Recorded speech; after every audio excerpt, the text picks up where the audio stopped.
Hello students, कैसे हो आप लोग। उम्मीद करूंगा कि आप लोग बहुत अच्छे हैं। तो सीबीएसई की तरफ से एक नया सर्कुलर रिलीज किया गया है और उसको देख के ये लगता है कि सीबीएसई हम लोगों को टेंशन फ्री नहीं रहना देना चाहती। पहले तो डेट शीट की टेंशन हमारे पास इतनी ज्यादा है और अब ऐसा लग रहा है कि यार सीबीएसई बहुत ज्यादा एक्शन मोड के अंदर आ गई है। क्यों आ गई है उसके पीछे का रीजन हम लोग देख लेते हैं। तो सबसे पहले आप लोगों को ऑफिशियल वेबसाइट के ऊपर आना है और यहाँ पे हम लोगों को पता लगेगा लेटेस्ट सीबीएसई अपडेट्स के अंदर कि सर एक उन्होंने नोटिफिकेशन रिलीज किया है जो आप लोगों के प्रैक्टिकल एग्जामिनेशन, उसके अलावा इंटरनल असेसमेंट और जो प्रोजेक्ट वर्क है उससे रिलेटेड है। अब मैंने ये क्यों बोला कि क्योंकि वो आप लोगों को टेंशन फ्री नहीं बैठना देना चाहती है, उसके पीछे का रीजन अब आप लोगों को मैं बता देता हूं।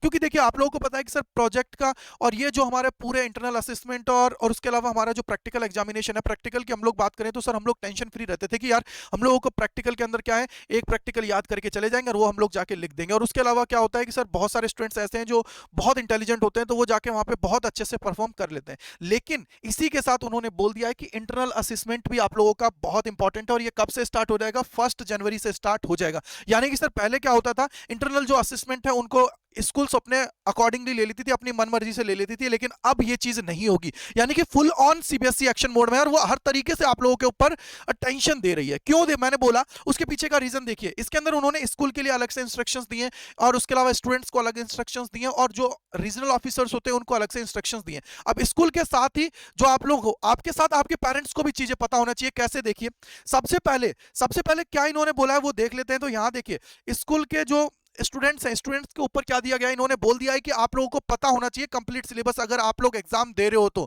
आपके पेरेंट्स को भी पता होना चाहिए कि आपके बेटे का क्या सिलेबस है कंप्लीट। देखो ये क्लियर कट लिखा है, the students and parents should be aware of the syllabus and the subject in which practical examination are to be conducted. यानी कि आपके पेरेंट्स को भी पता होना चाहिए, उनको भी, कि मेरे बेटे का आज एग्जाम ये है, उसके सिलेबस के अंदर ये पूछा जाएगा और सारी चीजें होनी चाहिए। उसके अलावा आप लोग जो प्रैक्टिकल बुक कंप्लीट करते हो, कॉपी में जो लिखते हो, वो भी आप लोगों की कंप्लीट होनी चाहिए उस टाइम पे। इसी के साथ उन्होंने एक चीज और बोल दी है, देखो क्या बोला, the students should appear in the practical examination as per the schedule as no second chance to appear in the practical examination will be provided by the board. यानी कि आप लोगों को याद रखना है, पहले क्या होता था कि सर अगर कोई भी लाइक कोई भी बच्चे को बीमारी हो जाती, कोई भी प्रॉब्लम हो जाती तो 1-2 दिन का डिले हो जाता था। लेकिन अब आप लोगों को अगर उस टाइम पे आप लोग प्रेजेंट नहीं हो तो उसके बाद में दोबारा दूसरा मौका नहीं दिया जाएगा। तो ये इंपॉर्टेंट पॉइंट्स है मेरे भाई, इनको याद रखना, नहीं तो आप लोगों को दिक्कत हो सकती है और इसकी बहुत भारी कीमत आप लोगों को चुकानी पड़ सकती है। तो इसी प्रकार की अपडेट्स के लिए जुड़े रहिए अड्डा 24/7 स्कूल चैनल के साथ। मैं गजेंद्र शर्मा आप लोगों का तहे दिल से शुक्रिया अदा करता हूं। Thank you so much and bye bye to all.